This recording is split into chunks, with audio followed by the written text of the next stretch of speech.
Hey there, Kara from Karen Co-Creative here. And today I wanted to talk a little bit about freebies, lead magnets, and newsletter opt-ins. I have a lot of videos here on the channel about how to connect your email marketing system, whether that be MailChimp or Flowdesk or something else, onto your website. And the purpose of that is to drive people onto your email list. And one of the tools you might use is a lead magnet or a freebie. And there is a longer blog post that corresponds to this video. I just wanted to use this as a visual to walk people through some of the things you might consider doing.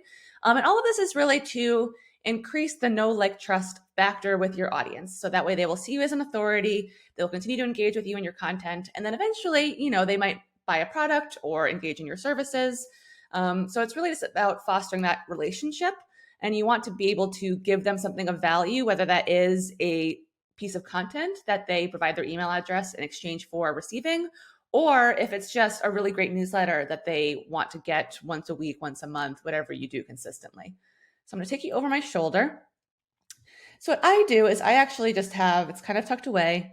I have pop-ups on occasion when I have something really worth promoting, but my standard freebie that is on my YouTube videos, many of the show notes will have this, on my blog posts, is this Get the DIY Website in a Weekend guide. It contains copy advice, it contains design advice, and it shows you how you might go about starting your Squarespace or WordPress website.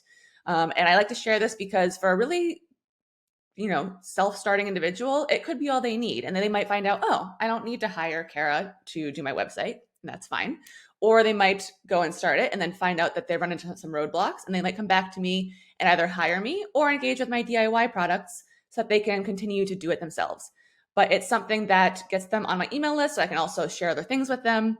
And they get this useful tool that also is sort of a gateway to other services. So that's what you do want your freebie or lead magnet to be. I will point out I guess it's a philosophy that's been brought to my attention lately by sort of a colleague associate of mine, Lauren Van Mullum of Truer Words by Lauren.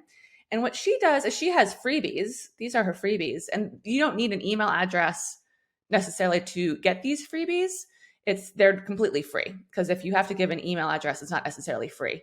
And then her newsletter is separate. She's not promising anything in exchange for signing up for the newsletter. You're signing up because you want to be on the newsletter. And that can be a great practice, because then you actually get people who want your newsletter for the newsletter. They don't sign up for the newsletter because they want something else, and then subsequently don't engage the newsletter, even open it, or they unsubscribe. And you see, as part of her enticing people to sign up, she provides some social proof in the form of a testimonial. So that's something you can think about doing. This is another client, a very simple one. Again, get the free guide, and that is in exchange for an email. She also would have the option of making it completely free, and then there would just be a button here where the potential customer would just come and click the button, and then they would get the PDF automatically without submitting an email. In that case, you want to make sure your content's really good, gives a lot of value, and also provides them with instructions on how they can further engage with you and your content. So then they might come back to the site later and sign up just for the newsletter. So those are some options that you have. I just wanted to quickly show those, as an illustration in video. But the real purpose of this is just building your email list and your know, like, trust factor, and being of value and service to others. A typical sale for a product, for instance, and even services, I think the stat doesn't come until like the 5th or 12th interaction. And getting someone on your email list is a great way to just keep on having those interactions and build that trust and really demonstrate that your product or service is worth investing in. And otherwise, you can use the newsletter and your freebie or lead magnet to help drive community and foster engagement with you. So those are some examples, and do check out the full blog post just for a more in-depth write-up of these concepts. Hope you found this helpful. We'll be back with more tutorials in the coming weeks. All right, thanks, bye.